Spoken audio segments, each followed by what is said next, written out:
Hello दोस्तों, आज की स्टोरी में हम एक लड़के को देखेंगे। वो एक कब्रिस्तान में खड़ा था। उस कब्रिस्तान में ससराहट वाली तेज़ हवाएं चल रही थी।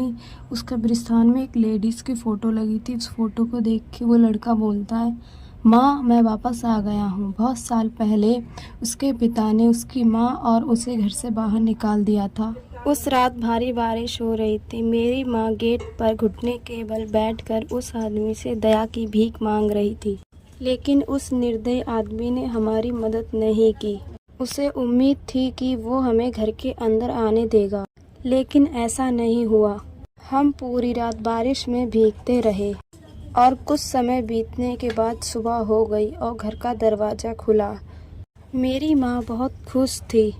उसने सोचा था कि आखिरकार उस आदमी ने अपना मन बदल लिया है, लेकिन ऐसा नहीं हुआ। फाटक खुला और एक भयंकर कुत्ता हमारे सामने आने लगा। वो कुत्ता काफ़ी भयंकर और खौफनाक दिख रहा था, जो हमारी ओर बढ़ रहा था। मेरी माँ उस कुत्ते से लड़ने लगी और जख्मी हो गई।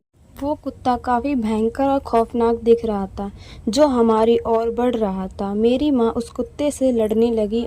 माँ ने कहा, भागो बच्चों, जल्दी करो। हम वहाँ से कैसे न कैसे कर अपनी जान बचाकर भाग निकले।